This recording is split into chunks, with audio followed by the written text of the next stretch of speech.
अच्छा जी, अब जो डिस्कशन हम लोगों ने करनी है, आज जो डिस्कशन करनी है अगेन इज पेपर 2। और पेपर 2 से रिलेटेड जो डिस्कशन है हमारी, दैट इज अबाउट मई जून 2021। सही है, 23 का पेपर है। ठीक है जी। और ये वो रहा पेपर 23। ठीक है, रिपीट कर रहा हूँ क्योंकि ये चीज मुझे लगा है आप लोगों का पेपर्स देखने के बाद मुझे ऐसा लगा है कि आप लोगों को टाइम मैनेजमेंट का बिल्कुल कोई आइडिया नहीं। तो सिंस आप लोग से सुन रहे हैं, ठीक है, और कर नहीं रहे, तो अनलेस एंड अनटिल आप टाइम बेस्ड आंसर्स करोगे नहीं, you won't be getting the idea. तो परेशानी ज्यादा हो जाएगी। ठीक है, तो ये चीज ध्यान में रखो कि आपके पास ये टोटल टाइम है। इसका मतलब ये है कि आपको 45 मिनट्स के अंदर you have to do data response 1। ठीक है, and then in next 45 minutes आपको जो है वो दूसरा डेटा रिस्पॉन्स करना है। ठीक है, 45 मिनट्स, और इस 45 मिनट्स के अंदर ये याद रखें कि आपके पास जो 5 प्लस 40 का आपके पास कैलकुलेशन है, 5 प्लस 40। सही है, ये 40 जो है, ये 40 जो है, सही है, this is for the solution of answers. ठीक है, ये 40 मिनट्स में आपको सॉल्यूशंस लेकर आने हैं। और ये जो 5 मिनट्स हैं, ये 5 मिनट्स ध्यान में रखेंगे, ये 5 मिनट्स जो है these are for the reading of the case study. अगर आप 5 मिनट से पहले रीड आउट कर लेते हो तो you just can put more money in, more time in के आप उसको बेहतर तरीके से कर सकें सॉल्विंग क्वेश्चंस।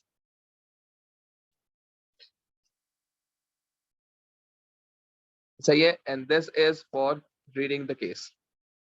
बगैर रीडिंग किए आप अच्छा आंसर नहीं लिख सकते, क्योंकि आपका तो पेपर 2 में आंसर हो ही नहीं सकता। ठीक है जी, so this is basically what we have in terms of paper 2 June 2021। ठीक है, और फिर ये बता रहा हूँ इसे कोई चॉइस नहीं होती, कहानी होती है, और कहानी के लिहाज से हमने बात करी। खैर जी, हम लोग अब बात कर लेते हैं in terms of this particular case. Bilal Homes, BH।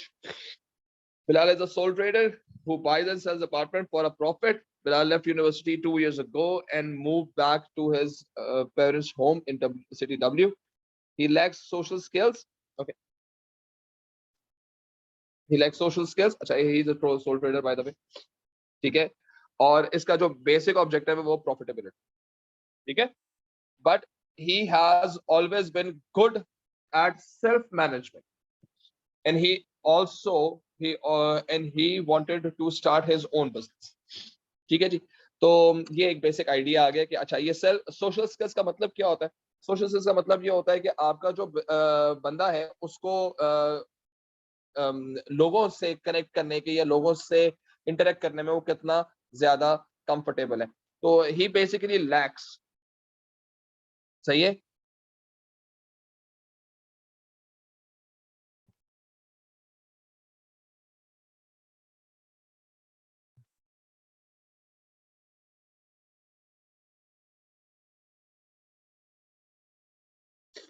ठीक है, तो वो थोड़ा सा शायद इंट्रोवर्ट सा भी।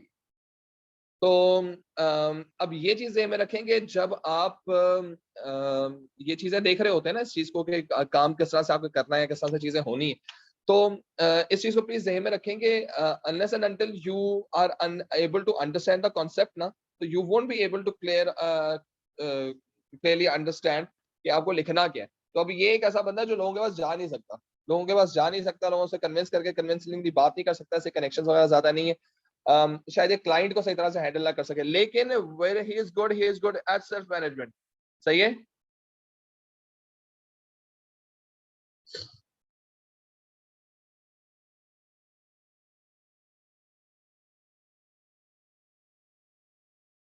Controlling and organising. ठीक है, तो कंट्रोलिंग और ऑर्गेनाइजेशन इसकी जो है वो गुड है। सही है, सोल ट्रेडर बेसिकली हमें मालूम है कि एक सिंगल इंडिविजुअल होता है जो तमाम प्रॉफिट्स और तमाम लॉसेस बेयर करता है, सारी डिसीजन मेकिंग उसके हाथ में होती है और उसका काम प्रॉफिट बनाने के लिए। ठीक है, अच्छा, Bilal bot his first apartment using, I am not right now over here. ठीक है, Bilal Bilal bought his first apartment using money that he borrowed from his parents, ठीक है, he spent some time, अच्छा ये पहले तो उसे borrow किया है, first borrowing, he spent some time and money improving and upgrading the apartment, okay, ये upgrading में काम लगाता है, पैसे लगाता है, सही है, and he was able to sell it at a profit, ठीक है जी, यानी कि घर खरीदता है और उसको रेनोवेट करता है, उसको इम्प्रूव करता है, अपग्रेड करता है और उसको बेचता है और प्रॉफिट में बेचता है। Bilal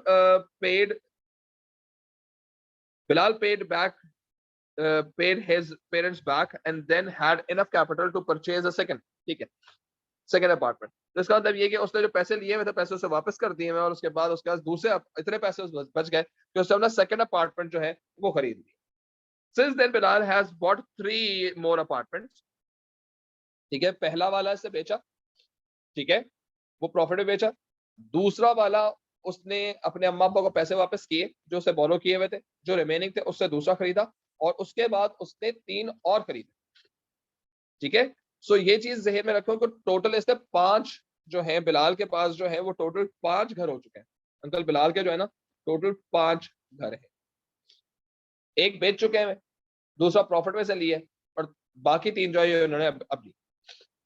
Table 1.1 shows the financial details about the last three जो उसने अब खरीदे ना 3, अब जो रिसेंटली 3 खरीदे हैं उनके बारे में बात हो, सही है। फाइनेंशियल डेटा इन्होंने दे दिया यहाँ पर, उन्होंने कहा जनाब ये देख लें आप अपार्टमेंट ए बी सी सारे देख लें, परचेज प्राइस इसकी है, ठीक है जी, परचेज प्राइस आ गई इसकी 58,000, ठीक है, cost of improvement and upgrade 8,000 का लगाया, यानी टोटल को अगर मैं इनको दोनों को ऐड बैक कर लूं तो टोटल मेरे पास आंसर कितने आ गए 66,000,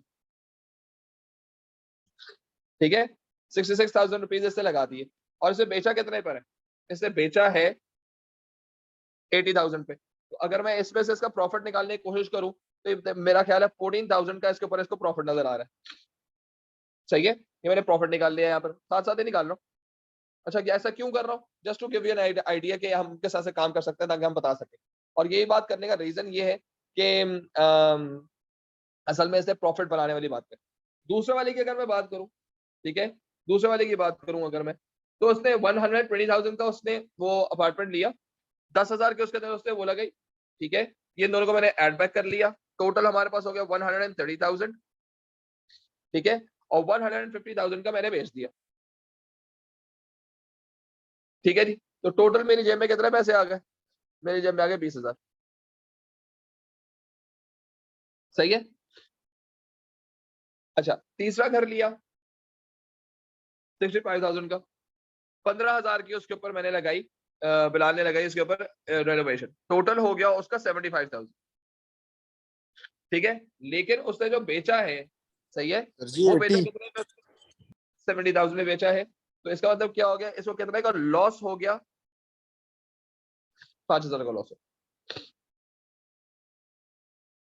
ठीक है। सर तो 10,000 का इसका लॉस हुआ है, हाँ देखिए एक बार 80,000 नहीं बन रहा टोटल। सॉरी हाँ 80,000 सही है, गुड है,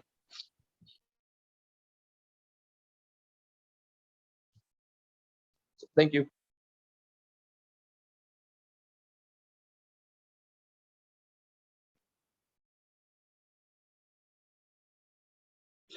ठीक है 80,000 का। अच्छा अब ये चीज निकालने का मतलब क्या है, इसका मतलब ये कि ये वाला गया इसका प्रॉफिट में, ये प्रॉफिट वाला है, ये गया प्रॉफिट में और ये गया लॉस में, यानी कि अगर इसने टोटल 5 में से एक पहला खरीदा उसने अपने अम्मा पापा के पैसों से, ठीक है, उसकी बात नहीं हो रही यहाँ पर, वो बेचा उसने प्रॉफिट में और इतने प्रॉफिट में बेचा कि अम्मा पापा को पैसे वापस करके उसने दूसरा प्रॉफिट कमा लिया, दूसरा अपार्टमेंट ले लिया, दूसरे वाले अपार्टमेंट की बात नहीं, और उसने अब 3 और अपार्टमेंट्स खरीदे, अब टोटल मिला के उसे 5 अपार्टमेंट्स है, इसका मतलब ये कि आउट ऑफ 5 पहला वाला प्रॉफिट था, दूसरे वाले के में बारे में मालूम नहीं है, तीसरा वाला जो है दिस इज ए, ये चौथा ये, पांचवा ये, ठीक है, इनमें से यानी कि टोटल अगर देखा जाए तो आपका ओवरऑल 5 में से, सही है, आपके 3 जो हैं वो प्रॉफिट के हैं, सही है, एक जो है वो लॉस का है और एक जो है वो अननोन है, ठीक है, तो ये चीज ध्यान में रखें कि ये चीज मिलाकर जो है ये टोटल आपके पास सिचुएशन आती है। और अगर आप इसका टोटल नेट प्रॉफिट भी निकाल के देख लो तो हमारे पास कितना होता है 34,000, सही है, और 24,000 है ना, हाँ 24,000 के ये नेट प्रॉफिट पे अभी भी बैठा हुआ, सही है, अभी भी जेब में पैसे हैं। अच्छा जी, अब आ जाते हैं आगे। Bilal has done some market research. अच्छा जी, चलो जी मार्केट रिसर्च शुरू हो गई। And found out that customer demand for buying apartment in country city W is increasing. Demand increase हुई, मुबारक हो। डिमांड इंक्रीज का मतलब सिर्फ इतना है कि आपके पास लोगों के पास अवेलेबिलिटी ऑफ फंड्स है जिसके थ्रू घर खरीद सकते। He knows that he needs to purchase as many apartment as he can before price increases. तो अब उसने कहा भाई 24,000 मेरे पास हैं, प्लस पहले भी, अभी तो 24,000 तो इन तीनों में से हैं, लेकिन पहले के पैसे भी जमा हुए हैं सारे के सारे इसके पास। अब वो कह ये रहा है कि भाई क्योंकि डिमांड बढ़ रही है और डिमांड बढ़ेगी तो प्राइसें इंक्रीज होंगी, और अगर मैं अभी सस्ते पे खरीद लेता हूँ घर तो जब प्राइसेस इंक्रीज होंगी तो मैं फिर महंगे में बेच दूंगा, अच्छा पैसे आ जाएंगे जेब। ठीक है, real statesman. He knows that he needs to purchase as many apartments as he can before the price increases. ये prices increase का हाइक है। However, he is limited by capital. सही है, he has in the business. अब ये जो मसला आया है ना, ये आया कैपिटल का, सिर्फ पैसे नहीं। और जब पैसे नहीं है तो इसका मतलब ये कि अब इसके पास या तो इसको ये अपॉर्चुनिटी लूज करनी होगी, ठीक है, और या तो इसको इस वाले कैपिटल का मतलब है कि आपके पास जो पैसा है, जो आपका अपना पैसा है, वो आपके पास नहीं। अपॉर्चुनिटी तो है मार्केट के अंदर, ठीक है, लेकिन आपके पास इतने पैसे नहीं है कि आप उस मार्केट अपॉर्चुनिटी को मैक्सिमम तरीके से इस्तेमाल कर सकते। देयरफॉर आपको अब या तो ये अपॉर्चुनिटी लूज करनी पड़ेगी कि ठीक है प्राइसेस इंक्रीज हो रहे हैं, सही है, कमा सकता था नहीं कमा रहा क्योंकि पैसे नहीं थे। दूसरी, चलो जितने हैं बस उसी से काम कर लेते, ठीक है, ये भी दूसरा ऑप्शन है। तीसरी चीज, भाई कहीं ना कहीं से पैसे पकड़ो, तो कहीं ना कहीं से पैसे पकड़ो, ताकि अब पैसे पकड़ोगे तो इसका मतलब अगर पैसे पकड़ते हो, लेते हो, यानी कि आप किसी से फाइनेंस करते हो, तो फाइनेंस करके होगा क्या कि आपका काम तो हो जाएगा, लेकिन अब ये ज़हन में रखना है कि आपने उसको वापस भी करने पैसे। तो अगर आपने किसी से फाइनेंस लिया है या किसी को पार्टनर बनाया है या कहीं से पैसे मिले हैं आपको, तो ये गिफ्ट मनी तो होती नहीं है। गिफ्ट मनी का मतलब ये कि जिसके ऊपर आपको पैसा ही वापस ना करना हो, ठीक है, गिफ्ट मनी तो नहीं होती। तो ये तो या तो पार्टनरशिप के पैसे आएंगे आपके पास, पार्टनर को आप ढूंढोगे, या आप बैंक लोन्स के पास जाओगे, ठीक है।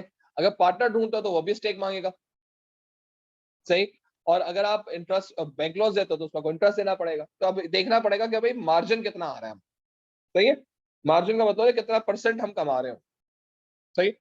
फिलहाल has been approached by Sufi, चलो आंटी सूफी आ गई, ठीक है, another entrepreneur who also buys and sells apart. चलो जिसका मतलब ये इन दोनों के दरमियान काम का तरीका सेम।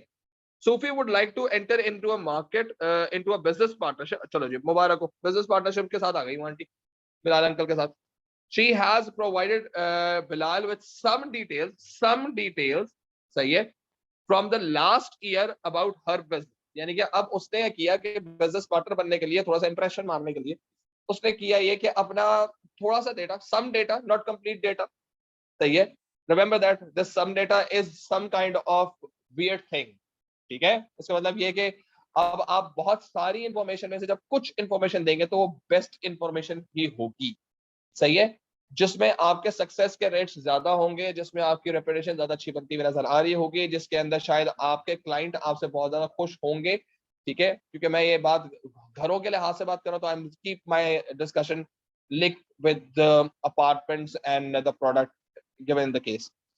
तो जो आपके टेनेंट्स होंगे जिनको आपने बेचा होगा, जो आपके लैंडलॉर्ड्स होंगे जिनके थ्रू आप, जिनके प्रॉपर्टी को आपने आगे लोगों तक पहुंचाया होगा, everyone will be very fine. और सिर्फ उन्हीं लोगों की आप बात करेंगे जो लोग बहुत ज्यादा आपसे खुश हो सकता है कि आपने कुछ बैड डील्स भी की, ठीक है, जस्ट टू मेक श्योर कि यार it's not the picture perfect situation, you might put in few bad deals as well but they are not as bad as they look, ठीक है। तो इसका मतलब ये है कि आप अच्छी और बुरी डील्स दोनों करते हैं, यानी प्रॉफिट और लॉस डील्स दोनों करते हैं, तो you are a genuine person. अगर कोई एक बंदा कहे कि जी मैंने माशाल्लाह लास्ट ईयर के अंदर सिर्फ वही डील्स दिखाए कि मैंने लास्ट ईयर के अंदर जो है 10 डील्स की है और 10 की 10 प्रॉफिटेबल है, तो एकदम से उससे एक्सपेक्टेशंस बहुत बढ़ जाती है। और वन जब वो हो सकता है कि उससे तकरीबन 10 विक्ट्रीज जरूर हासिल की हो, 10 विन्स उसकी जरूर हो, 10 प्रॉफिटेबल ट्रांजेक्शन जरूर हो, लेकिन वो उसे टोटल कितनी की थी एक साल के अंदर, हो सकता है 100 की। ठीक है, अब 100 डील्स की है जो है 10 प्रॉफिटेबल, तो 90 तो लॉस में है ना। तो इसका मतलब ये कि आपने बहुत सारा डेटा तो दिखाया नहीं, आपने सम डेटा दिखाया है। सही है, तो सम डेटा दिखाने की वजह से देयर आर रीजंस कि हम लोगों को शायद इस पे थोड़ा सा स्केप्टिकल होना पड़ेगा कि यार ये चीज जो है ये जायज नहीं बन पा रही। ठीक है जी, okay. Bilal can use this data to help him decide if he would like to enter into a partnership. तो अब जो है वो बिलाल जो के पास ये नीचे डेटा दे दिया उन्होंने, और एक साल का डेटा, और ये भी याद रखो सम डेटा। ठीक है, अच्छा अच्छा। अब ये चीज ध्यान में रखो कि जो सूफी ने डेटा दिया है 2020 का, उसमें उसने ये बताया है कि जनाब मैंने टोटल कितने नंबर ऑफ घर बेचे। मैंने बेचे जनाब, एक सेकंड, मैं आंटी सूफी की बात हो रही है, ठीक है। Number of apartment bought and sold 6 उन्होंने भेजे। बड़ी अच्छी बात है, यानी अब बिलाल ने कितने भेजे थे? 5। ठीक है, अब उससे हमने ऐसे एक साल के अंदर 6 भेजे। अब ये उन्होंने नहीं कहा कि लास्ट ईयर से ही बिलाल ने अपना बिजनेस स्टार्ट किया हुआ है या उसने एक साल के अंदर काम किया हुआ है, तो ऐसी बात की है उसने ये स्टडी ने। 2 years ago and moved back to his brother. Texas told us he wanted to start. He bought his first apartment. हाँ, इन्होंने ऐसा कुछ बताया नहीं है कि ये ऐसे 2 साल पहले उन्होंने बिजनेस को छोड़ा हुआ, तो ऐसे 2 साल के अंदर 5 बेचे हैं। सही है, he wanted to start up his own business. फिर उसने अपने अपने अब्बू से पैसे वैसे लेकर अपार्टमेंट लिया, प्रॉफिट में बेचा, फिर एक खरीदा, फिर उसके बाद 3 और खरीदा, अब और खरीदना चाहता। सही है, तो ये आंटी सूफी ने सिर्फ अपने एक साल का डेटा दिखाया कि मैंने 6 जो है वो खरीदे हैं, प्रॉफिट मैंने बनाया है 4 के ऊपर, लॉस किया मैंने 2 के ऊपर। ठीक है जी, प्रॉफिट मार्जिन मेरा जो है वो 11% रहा है, यानी मार्जिन में पर प्रोडक्ट के ऊपर जितना कमा रही होंगी वो जो है 11% मेरा एट एन एवरेज है। ठीक है, capital available at the end of the year वो है 150,000। जो मेरी कोर आंटी सूफी की जो मेन कॉम्पिटेंसीज का मतलब होता है एबिलिटी। सही है, एबिलिटी, स्किल। सही है, something extra ordinary that you feel के यू एक्सेल इन इट। सही है, उसने बताया कि जी मेरे सोशल स्किल बड़ी जबरदस्त है। सोशल स्किल का मतलब क्या है कि ये एक्सट्रोवर्ट है। ठीक है, और इसके कनेक्शन ज्यादा है, ये लोगों से बात करके लोगों को कन्विंस कर सकती है, और इसकी सोशल अवेयरनेस ज्यादा है कि लोग क्या सोच रहे होते हैं, यानी कि ये बातों की ना मुंह का फायर आएगी फुल टाइम। ठीक है, तो इसका मतलब ये है कि ये चीज जो असल में लैकिंग बिलाल की उसमें थी, पर्सनैलिटी में थी, कि उसके अंदर सोशल स्किल्स नहीं थी। यहाँ पर सोशल स्किल्स का ज्यादा होने से फायदा क्या हुआ है कि एक तरह का ना स्ट्रेटेजिक फिक्स नजर आ रहा है कि where he is like good self management, वो ऑर्गेनाइज करने में ज्यादा अच्छा हो सकता है और वो कम्युनिकेट करने में ज्यादा अच्छी हो सकती है। ठीक है, उसका सक्सेस चांसेस देखते हैं, उसके अब कितने सक्सेस चांसेस बने हुए। तो अगर हम देखते हैं तो इसमें हम प्रॉफिट मार्जिन भी निकाल सकते हैं। यहाँ पर हम लोग बैठ के यहाँ पे मार्जिन भी निकाल सकते हैं।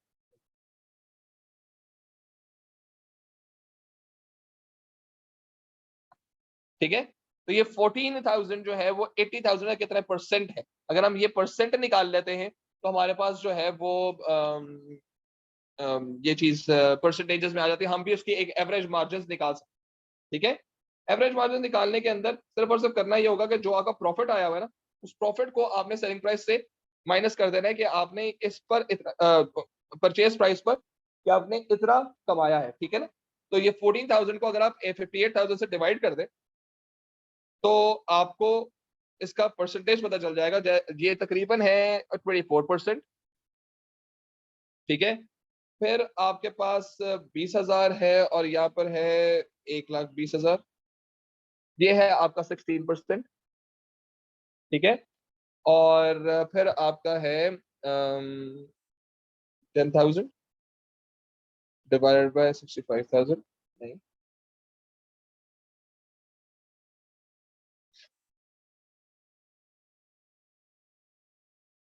तो ये आपका बन गया -15.3%। ठीक है। तो अगर देखा जाए तो इन तीनों को अगर मैं ऐड बैक करता हूँ, इसका मैं एवरेज निकालने की कोशिश करता हूँ, तो 24 प्लस 16 माइनस 15.3 डिवाइडेड बाई 3 अगर मैं करता हूं, तो इसका जो एवरेज बन रहा है ना, वो बन रहा है 8.23%।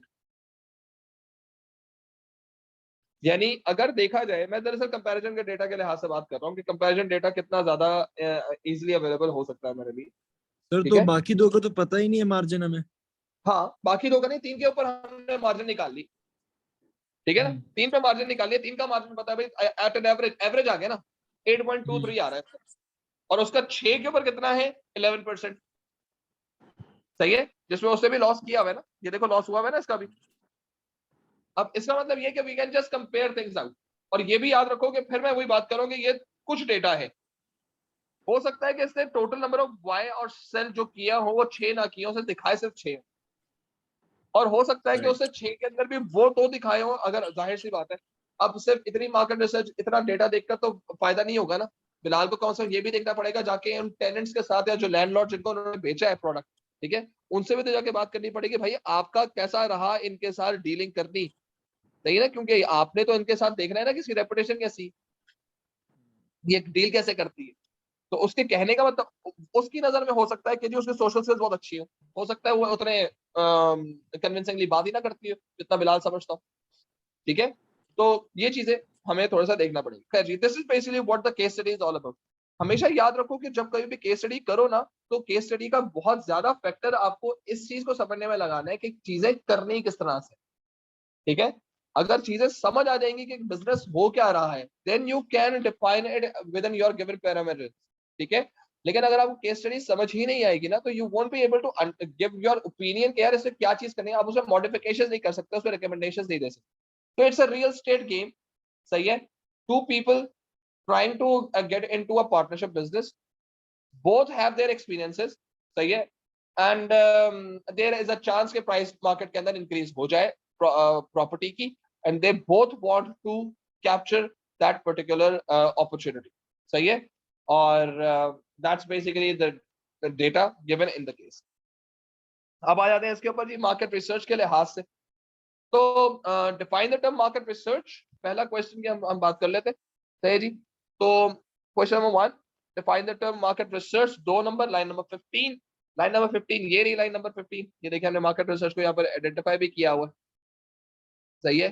तो ये मार्केट रिसर्च यहाँ पर लिखा हुआ है, और इसका मतलब ये मार्केट रिसर्च कौन सी वाली है, ये मार्केट रिसर्च वो वाली है जो बिलाल ने की है फॉर अपार्टमेंट्स। सही है। कि कंज्यूमर डिमांड, जिससे उसको पता चला कि ये कंज्यूमर डिमांड जो है वो क्या है, कंज्यूमर डिमांड जो है वो इंक्रीज हो रही है। तो ये याद रखना कि आपको इसको रेफरेंस करना है। तो market research is basically a process of collecting information and collaborating information existing in the market. और according to line number 15, Bilal conducted market research to get the information about apartment market in country W। सही है। अब इसमें ये बताना कि जी वो primary research होती है, वो सेकेंडरी रिसर्च होती है, उसने तो ऐसा बोला ही नहीं। ठीक है, तो इतनी बातें नहीं लिखनी इसमें, आपको सिर्फ और सिर्फ करना है ये, you have to define it, define करना है। सही है। और आपने इसके साथ यहाँ पर उसकी एग्जाम्पल दी, और एग्जाम्पल जो होगी वो केस में से होगी, याद रखिए हमेशा। ठीक है जी, दूसरा क्वेश्चन देख लेते हैं। Explain the term social awareness. Social awareness is basically how the customer, how the society, how the people around you think, and how they um, um, react or interact with conditions। सही है। तो what they like, what they dislike, ये तमाम तर चीजें जो हैं, ये इस चीज को सोशल अवेयरनेस पे आता है। अब सिंस इट्स 3 मार्क, तो 3 मार्क के लिहाज से what is required is this कि आपने इसका, first of all you have to define it. ठीक है। इसकी आपने एग्जांपल देनी है, और इसकी आपने एक्सप्लेनेशन देनी। ठीक है। अकॉर्डिंग टू, अब लाइन नंबर 29 है जी, लाइन नंबर 29 यही बनेगी, लाइन नंबर 29 यही बन रही है। सही है। तो इसका मतलब ये है कि आपके पास जो सिचुएशन है वो ये है कि ये जो आपके पास स्किल है वो मेन कोर कॉम्पिटेंसी की है। और वाई इट इज इम्पोर्टेंट, क्योंकि सूफी के लिए ये स्किल डिफाइन करती है कि she knows when what type of customer requires what sort of apartment। ठीक है, तो अब वो छोटा अगर घर देना है, अगर कोई स्टूडियो अपार्टमेंट है, तो वो जाहिर सी बात है एक बैचलर को देगी, वो किसी बड़ी फैमिली को नहीं देगी। ठीक है, तो उसके लिंक्स वहां पे स्टूडियो अपार्टमेंट्स के अंदर भी होंगे। अगर उसको कोई बड़ा मेंशन देना है, तो चलो एक लग्जरी अपार्टमेंट देना है, तो डेफिनेटली ऐसी पे स्केल के लोगों को देखा जाएगा जो अच्छा कमा रहे होंगे, जो अच्छी पेमेंट कर सकते होंगे। तो ऐसा नहीं है कि वो लोगों की स्पेसिफिकेशंस को देखकर समझ सकती है। And this is basically their explanation कि ये अकॉर्डिंग टू कंज्यूमर के रिक्वायरमेंट के लिहाज से और अवेयर हो जाती है कि उसको किस तरह का कस्टमर चाहिए, और बड़े आराम और सुकून से वो चीज जो कस्टमर को चाहिए होती है वैसा ही प्रोडक्ट ढूंढने में उसको आसानी हो जाए। ओके जी, अगेन यही बात हम लोगों ने, चलो ये हम लोगों ने पहले ही कर ली सारी की सारी कि जी रेफर टू टेबल नंबर, ये हम क्वेश्चन नंबर 2B में आ गए। ठीक है जी, refer to table 1.1, calculate the profit margin Bilal made on last 3 apartments he bought and sold. ये हमने पूरी कैलकुलेशन ऊपर कर ली। कह रही ये भी कर लिया, ये भी कर लिया, ये भी कर लिया। सही है, तीनों निकाल के दिखाते हैं आप, और ये पहले करके दिखाएंगे। सही है, और ये हमने सारी कैलकुलेशन कर ली। ठीक है, तो ये we have done this thing. Okay, then moving on to ये 4 नंबर्स हो गए हमारे। अब आ जाते हैं दूसरे क्वेश्चन के ऊपर, पार्ट बी के 2 के ऊपर। Explain one way in which Bilal may add value to the apartment he buys. ठीक है, अब ये 2 मार्क का क्वेश्चन है, और 2 मार्क के क्वेश्चन के अंदर आपको सिर्फ एक तरीका बताना है कि कैसे ये वैल्यू ऐड कर सकता है। ठीक है, अब वैल्यू ऐड का मतलब क्या है? Something that can that makes the product more viable to sell at a higher price. ठीक है, if something is done, या somehow some processes are made, or some improvement or refinement is done, तो क्या ये चीजें जो है वो एडेड वैल्यू करेंगी? क्योंकि जाहिर सी बात है, अगर आपने कोई रिफाइनमेंट की है, कुछ आपने बेहतरी की है, तो उसमें डेफिनेटली आप जो है उसको हायर प्राइस से बेच सकते हैं। फॉर एग्जांपल, अगर मार्बल फ्लोर्स नहीं है, तो आपने मार्बल फ्लोर्स लगा दिए, या आपने कोई अगर फिक्सचर्स वगैरह है, तो पहले से अगर आपने कोई अच्छे फिक्सचर्स लगा के दे दिए, सैनिटरी फिटिंग्स वगैरह लगा के दे दी, या आपने पेंट वगैरह करवा दिया, या आपने जो है टर्माइट स्प्रे करवा दिया, तो ये तमाम चीजें जो है ये एडेड वैल्यू है। क्योंकि ठीक है जी, इसमें टर्माइट स्प्रे पहले से हुआ है, so it's not going to be a big problem for you. ठीक है, सो जब ये खरीदता है, तो इससे ऊपर भी बात लिखी हुई है कि ये जो काम करता है, ये बेसिकली अपना इम्प्रूविंग एंड अपग्रेडिंग वाली कहानी आ जाती है इसके अंदर।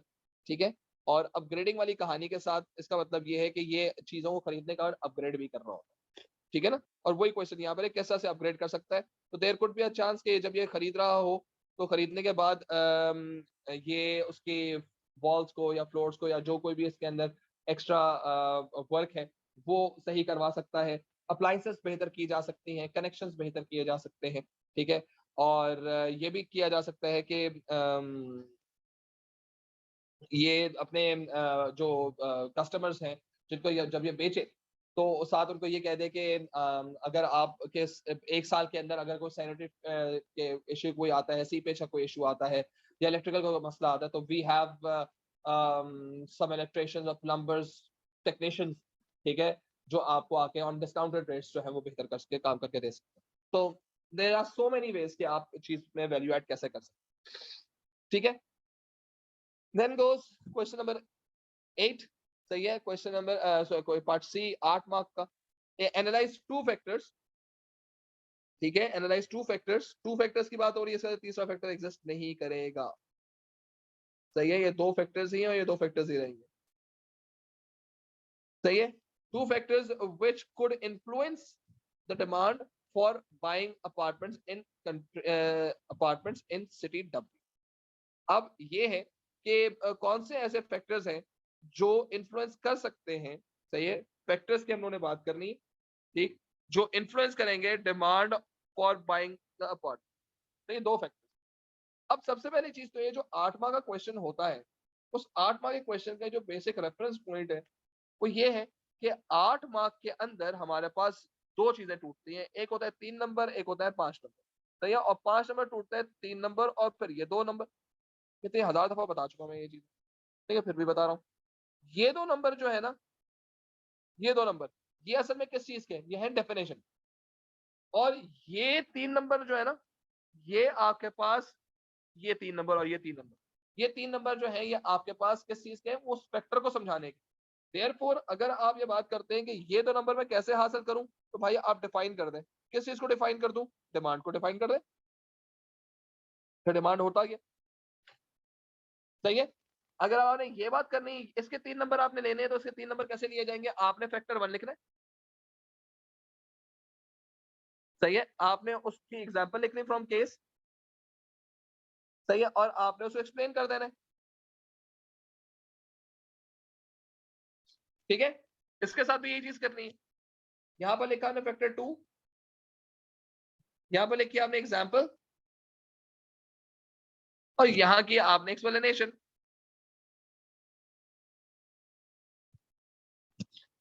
ठीक है।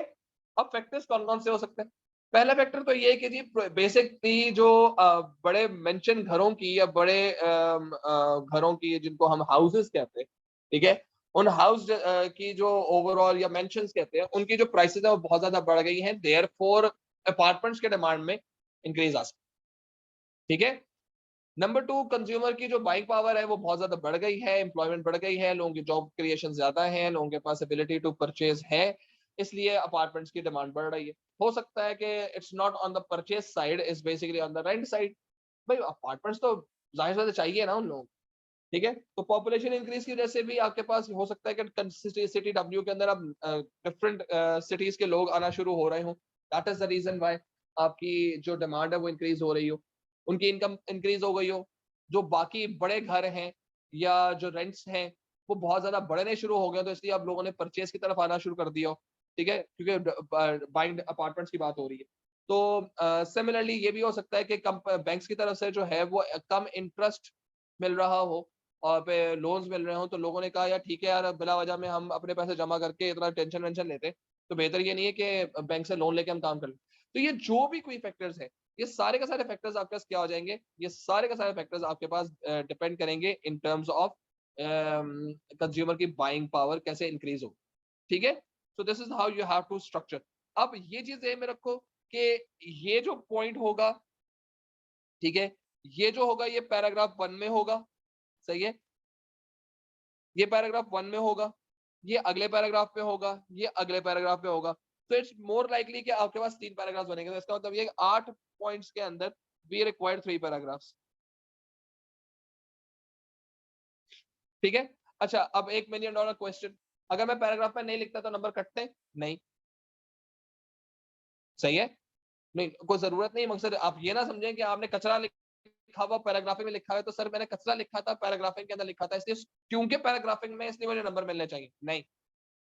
पैराग्राफिंग करने का सबसे बड़ा फायदा ये होता है कि आप अपनी बात में कंसोलिडेटेड हो, कि मैंने बात कर ली है, समझा दिया, क्लियर हो गया, अच्छा चलो अब आगे अगली बात करो, वरना आई बाई शाई करके निकल जाता, ठीक है। अब आ जाते हैं अगले क्वेश्चन की तरफ, 11 मार्क वाले क्वेश्चन की तरफ। 11 मार्क वाला क्वेश्चन जो है, दिस इज अबाउट कि आपका जो ये 11 मार्क वाला क्वेश्चन होता है, इस 11 मार्क वाले क्वेश्चन के अंदर आपके पास हमेशा हमेशा हमेशा याद रखना कि कुछ चीजें जो हैं वो आपको वो लिखनी है जो आपको केस में गिवन, सही है। और फिर कुछ चीजें ऐसी लिखनी है जो आपने एज्यूम करनी है, और कुछ चीजों के बारे में आपने बकायदा बताना है कि यार ये बहुत जरूरी है, मिसिंग है, इसको सही करना चाहिए। अगर सही कर लोगे तो बड़ी अच्छी बात है, otherwise it's going to be a problem situation, ठीक है। तो मैं इस चीज को यहाँ से ना, इस पूरी चीज को मिटा, ये मैंने मिटा,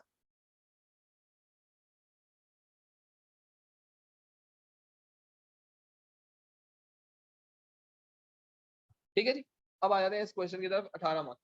अच्छा, इससे जो यहाँ पर कीवर्ड्स लिखे हुए ना, वो ये लिखा है, एक तो रेकमेंड है, इसका मतलब ये कि एंड में मुझे रेकमेंड करना पड़ा, भाई करना है या नहीं करना, अब क्या करना है उसके बारे में। दूसरा आ गया वेदर, सही है। अब वेदर जो है मेरे पास दूसरा कीवर्ड है, Bilal should enter into a business partnership, अच्छा बिजनेस पार्टनरशिप, सही है, with Sophie, justify your recommendation, ठीक है, यानी जस्टिफाई भी करना, रेकमेंड भी करना है, जस्टिफाई भी करना है, यानी जस्टिफाई भी आ जाता है यहाँ। यानी कि जस्टिफाई का मतलब क्या होता है, रीजन देना, ठीक है। इसका मतलब क्या है कि आपको रीजन देना लाजमी है, सही है। और रिकमेंड का मतलब क्या है कि आपकी ओपिनियन होना लाजमी है, ये दोनों चीजें होगा, ठीक है। वेदर का मतलब क्या है कि यस पार्टनरशिप करनी चाहिए, और देन नो पार्टनरशिप नहीं करनी चाहिए। यानी अगर मैं इसकी बात कर रहा हूं तो मुझे यस के लिहाज से I must give at least 2 advantages, ठीक है, एटलीस्ट 2 एडवांटेजेस ऑफ पार्टनरशिप, सही है। और उनको एग्जाम्पल लगाकर उनको एक्सप्लेन करना अलग अलग, ठीक है। इसी तरह से 2 जो है मुझे डिसएडवांटेजेस लिखने होंगे,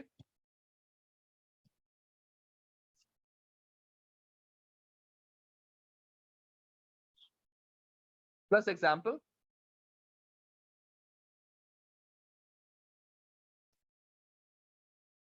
सही है। अब ये चीज ध्यान में रखो कि अगर आप इसके अंदर ये चीज ध्यान में रखो कि अगर आप कोई चीज समझा रहे हो और आपने उसको 11 मार्क पे लेके जाना है, तो 11 मार्क के अंदर एक चीज इंक्लूड लाजमी होगी इस एक्सप्लेन के बाद, इस एक्सप्लेन के बाद, ठीक है। And that is how ever, और यहां पर क्या होगा, देयरफॉर, ठीक है। देयरफॉर कब आता है, जब डिसएडवांटेजेस होते हैं, हाउएवर कब आता है, जब एडवांटेजेस होते हैं, ठीक है। अब ये हमने बात कर ली, तो इसका मतलब क्या है कि अगर मैं इसमें पार्टनरशिप बिजनेस के बारे में 2 फायदे लेकर उसको एग्जांपल लेकर एक्सप्लेन करके उसका हाउ एवर लिख दूंगा कि हाउ एवर ये सोचो, तो ये हाउ एवर एक तरह से मेरी इवेल्युएशन भी हो गई और मेरे पास वो चीज भी क्लियर हो गई कि मुझे करना है क्या, ठीक है। अब अगर मेरे पास ये 8 मार्क की कैलकुलेशंस हैं, ठीक है, तो मैं 8 मार्क की कैलकुलेशन को कैसे करूंगा, चलो मैं इसको इस तरीके को इस्तेमाल करता हूँ, ठीक है ना। 11 मार्क्स, एक गया 3 नंबर, सही है, एक गया 8 नंबर, ये 8 नंबर गया मेरे पास 3 नंबर, और ये गया 5 नंबर। और याद रखो 8 मार्क के अंदर हम लोग एक 3 मार्क का और लिखते थे, ठीक है। ये गया 3 नंबर और ये गया 2 नंबर, सही है। तो इसका मतलब क्या है कि हमारे पास जो 3 नंबर के लिहाज से जो चीजें आई है ना, वो थोड़ी सी क्लेरिफाई कर लो इस चीज को कि ये 3 नंबर वाली चीजें जो है ना, ये किस तरह से हो रही है। ये 3 नंबर तो ऐसे ही हुआ। और 8 मार्क जो हम बचपन में एएस के अंदर आंसर लिखते थे, तो उसमें हमारे पास था कि हम लोगों को 3 पॉइंट लिखने होते थे, रिक्वायर्ड 2 के होते थे लेकिन हम 3 पॉइंट लिखते थे। वो हम इसलिए किया करते थे क्योंकि हमारे पास चॉइस होती थी कि हम लोग उनमें से बेस्ट वन दे सके, सही है। इसलिए हम यहाँ पर जो है तीसरा पॉइंट दे देंगे। हम पार्ट डी में ये हरकत कर सकते हैं, हम पार्ट सी यानी 8 मार्क वाले में ये गलती, ये हरकत नहीं कर सकते। हम यहाँ पर ये गलती यहाँ पर नहीं कर सकते, ये चीज हम यहाँ कर सकते हैं। क्यों नहीं कर सकते 8 मार्क वाले में, क्योंकि उसने यहाँ पर आइडेंटिफाई कर दिया है, ठीक है। अगर ये आइडेंटिफाई ना करता ना, तो बड़े आराम से बोलते हैं यार ये 5 5 6 6 एडवांटेजेस मार के चले जाते हैं, कर लो जो करना है, ठीक है। अब देखो, अगर ये पैराग्राफ मेरे पास है, ये वाला, सही है, ये वाला पैराग्राफ किस चीज पे हो गया मेरे पास,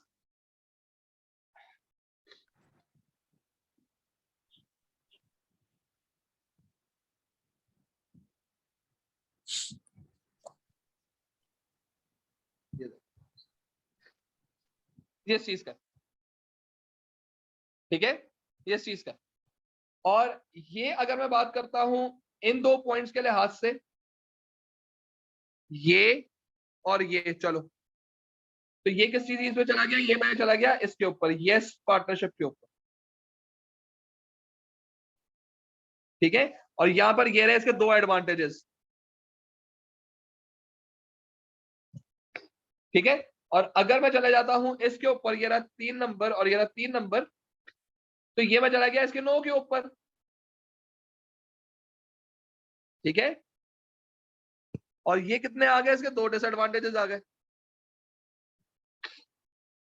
पूरा पूरा आंसर क्लियर हो गया हमारे पास। सही है, हर चीज क्लियर हो गई किस तरह से हमें काम करना है। तो ये चीज ध्यान पे रखो कि हमारे पास जब कभी भी कोई चीज हमें करनी है ना, तो उसमें इंपॉर्टेंट ये चीज है कि हमें क्लियर होना चाहिए कि हमें पढ़ना क्या है, हमें लिखना क्या है, क्वेश्चन के डिस्ट्रीब्यूशन क्या है। और मैं अभी एक कॉलेज के पेपर से कर रहा था अभी, उसमें बहुत सारे बच्चों ने ना इस तरह से डिवीजन, मार्क्स की डिवीजन की, जैसा से मैं मार्क की डिवीजन करता हूँ ना, ये जो मैंने 11 को 3 और 8 5 2 में किया हुआ। और उसके बाद वो ना साथ साथ टिक मारते जा रहे थे क्या क्या चीजें इनकी हो गई है। आंसर के स्ट्रक्चर्स में बहुत ज्यादा बेहतरी आई है, ताकि और वो ये क्लियर भी कर रहे हैं इस चीज के बारे में कि यार चीजें हमें समझ भी आ रही हैं, और जो हम लिख रहे हैं उसमें हमें कितना स्कोर मिल रहा है, क्या हो रहा है। तो दैट मेक्स मोर सेंस। सही है। तो हम लोगों ने आज फिर एक डेटा रिस्पॉन्स डिस्कस कर लिया है। It is better, again I always say it is better कि आप वो क्वेश्चन सॉल्व करें, मुझसे अभी चेक नहीं करवाएं, क्योंकि अभी मैं मौके पे चेक कर, ठीक है। लेकिन जब मैं मौके पे चेक कर लूंगा, होपफुली दिस वीक वीकेंड तक मैं कर लूंगा, तो फिर मैं आप लोगों के आंसर्स वाले लेकर उसको चेक कर सकता हूँ, ठीक है, बिफोर दैट। फाइन जी, इसमें किसी को कोई इशू है तो प्लीज पूछ ले, और अगर नहीं है तो जाएं, एंजॉय करें, हैव फन। नहीं है sir. Thank you. Allah Allah हाफिज। हाफिज। अल्लाह हाफिज।